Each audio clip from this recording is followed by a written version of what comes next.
Hi dear friends, വീണ്ടും പുതിയൊരു വീഡിയോയിലോട്ടേക്ക് സ്വാഗതം. ഇന്നൊരു ഇഫ്താർ സ്പെഷ്യൽ വെറൈറ്റി ഡ്രിങ്കാണ് തയ്യാറാക്കുന്നത്. പിസ്ത ആപ്പിൾ ഡ്രിങ്ക്. ശരിക്കും ഒരു മിനിറ്റിൽ തയ്യാറാക്കാൻ പറ്റുന്ന ഒരു കിഡിലൻ ഡ്രിങ്കാണ്. അതുപോലെ തന്നെ വളരെ സിമ്പിളുമാണ്. കുടിച്ചാൽ ഇതിൻ്റെ ടേസ്റ്റ് വായിൽ നിന്ന് പോകില്ല. അപ്പോൾ എല്ലാവരും ഒന്ന് ട്രൈ ചെയ്ത് നോക്കണേ. അപ്പോൾ വീഡിയോ ഇഷ്ടപ്പെട്ടാൽ പ്ലീസ് ഒന്ന് സബ്സ്ക്രൈബ് ചെയ്ത് സപ്പോർട്ട് ചെയ്യണേ. നിങ്ങളുടെ സപ്പോർട്ട് ഉണ്ടെങ്കിൽ മാത്രമേ എനിക്ക് മുന്നോട്ട് പോകാൻ കഴിയൂ. കൂടെ തന്നെ ലൈക്ക് ചെയ്യാനും ഷെയർ ചെയ്യാനും കമൻറ്റ് ചെയ്യാനും മറക്കരുത്. ഇത് ഉണ്ടാക്കാൻ വേണ്ടി ഒരു ബൗളിൽ ആദ്യം തന്നെ നമുക്ക് 2 ടീസ്പൂണോളം കസ്കസ് ചേർത്ത് കൊടുക്കാം. ഇനി ഇതിലോട്ടേക്ക് കുറച്ച് വെള്ളം ഒഴിച്ചിട്ട് ഇതൊന്ന് കുതിരാൻ വെക്കണം.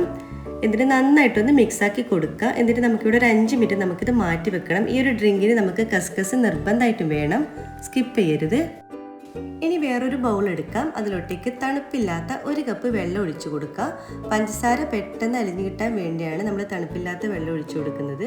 എന്നിട്ട് നമുക്ക് മധുരത്തിന് ആവശ്യമായിട്ടുള്ള പഞ്ചസാര ചേർത്ത് കൊടുക്കുക. നിങ്ങളുടെ മധുരത്തിനനുസരിച്ച് ചേർത്ത് കൊടുക്കുക. ഞാനിവിടെ ഏകദേശം ഒരു 4 ടേബിൾ സ്പൂണോളം ചേർത്ത് കൊടുക്കുന്നുണ്ട്. എന്നിട്ട് നന്നായിട്ടൊന്ന് മിക്സാക്കി കൊടുക്കുക. പഞ്ചസാര ഇവിടെ നല്ലവണ്ണം തന്നെ മെൽറ്റായി വന്നിട്ടുണ്ട്. ഇനി ഇതിലോട്ടേക്ക് നമുക്ക് തണുപ്പിച്ചിട്ടുള്ള 2 കപ്പ് പാല് കൂടി ചേർത്ത് കൊടുക്കാം. ഈ ഒരു ഡ്രിങ്കിന് 2 കപ്പ് പാലിന് ഒരു കപ്പ് വെള്ളമാണ് നമ്മൾ ചേർത്ത് കൊടുക്കേണ്ടത്. ഇനി പാലിൻ്റെ ടേസ്റ്റാണ് നിങ്ങൾക്ക് മുന്നിട്ട് നിൽക്കുന്നതെങ്കിൽ വെള്ളം കുറച്ച് കൊടുക്കുക. പാല് കൂടുതൽ ചേർത്ത് കൊടുത്താലും മതി. എന്നിട്ട് നന്നായിട്ട് ഇവിടെ ഒന്ന് മിക്സാക്കി കൊടുക്കുക. ഇനി നമ്മൾ ഇതിലോട്ടേക്ക് ചേർത്ത് കൊടുക്കുന്നത് ഒരു ആപ്പിൾ ചേർത്ത് കൊടുക്കാം. അത് ഒരു ആപ്പിൾ ഞാനിവിടെ ഗ്രേറ്റ് ചെയ്തെടുത്തതാണ്. അതും കൂടി ഇതിലോട്ടേക്ക് ചേർത്തിട്ട് നന്നായിട്ടൊന്ന് മിക്സാക്കി കൊടുക്കുക. പിന്നെ ഇതിലോട്ടേക്ക് ചേർത്ത് കൊടുക്കുന്നത് പിസ്ത എസൻസ് ആണ്. നിങ്ങൾക്ക് എത്രയാണോ കളർ വേണ്ടത്, അതായത് ടേസ്റ്റ് വേണ്ടത്, അതിനനുസരിച്ച് ചേർത്ത് കൊടുക്കാം. ഞാനിവിടെ 4-5 ഡ്രോപ്സ് ചേർത്ത് കൊടുക്കുന്നുണ്ട്.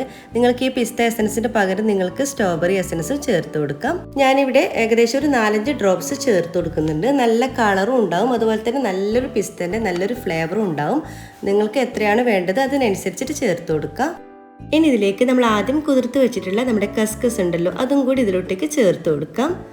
കസ്കസും കൂടി ചേർത്ത് കൊടുത്തിട്ട് നന്നായി കുറച്ച് ഐസ് ക്യൂബ്സും കൂടി ചേർത്ത് വേണം നമ്മളിത് സെർവ് ചെയ്യാൻ. അപ്പോൾ നമ്മുടെ ടേസ്റ്റി ആയിട്ടുള്ള ഡ്രിങ്ക് ഇവിടെ റെഡി ആയിട്ടുണ്ട്. അല്ലെങ്കിൽ ഐസ് ക്യൂബ്സിന് പകരം നിങ്ങൾക്ക് ഫ്രിഡ്ജിൽ വെച്ച് നന്നായിട്ട് തണുപ്പിച്ചെടുത്താലും മതി. അപ്പോൾ നമ്മൾ ടേസ്റ്റി ആയിട്ടുള്ള വെറൈറ്റി പിസ്ത ആപ്പിൾ ഡ്രിങ്ക് ഇവിടെ റെഡി ആയിട്ടുണ്ട്. ചൂട് സമയത്തും അതുപോലെ തന്നെ നോമ്പിനും ട്രൈ ചെയ്ത് നോക്കാൻ പറ്റിയ ഒരു സൂപ്പർ ഡ്രിങ്കാണ്. നിങ്ങൾക്ക് എന്തായാലും ഇഷ്ടമാകും. എല്ലാവരും തന്നെ ഒന്ന് മസ്റ്റായിട്ടൊന്ന് ട്രൈ ചെയ്തിട്ട് നോക്കണേ. ട്രൈ ചെയ്ത് നോക്കുന്ന സമയത്ത് ഫീഡ്ബാക്ക് അറിയിക്കാൻ മറക്കരുത്. അതുപോലെ വീഡിയോ ഇഷ്ടപ്പെട്ടാൽ പ്ലീസ് ഒന്ന് സബ്സ്ക്രൈബ് ചെയ്ത് സപ്പോർട്ട് ചെയ്യണേ. നിങ്ങളുടെ സപ്പോർട്ട് ഉണ്ടെങ്കിൽ മാത്രമേ എനിക്ക് മുന്നോട്ട് പോകാൻ കഴിയൂ. അതുപോലെ തന്നെ ലൈക്ക് ചെയ്യാനും ഷെയർ ചെയ്യാനും കമൻറ്റ് ചെയ്യാനും മറക്കരുത്. ഇൻഷാ അല്ലാഹ് വീണ്ടും മറ്റൊരു നല്ലൊരു വീഡിയോയിലൂടെ വീണ്ടും കാണാം. അതുവരേക്കും എല്ലാവർക്കും ഒരിക്കൽ കൂടി താങ്ക് യു.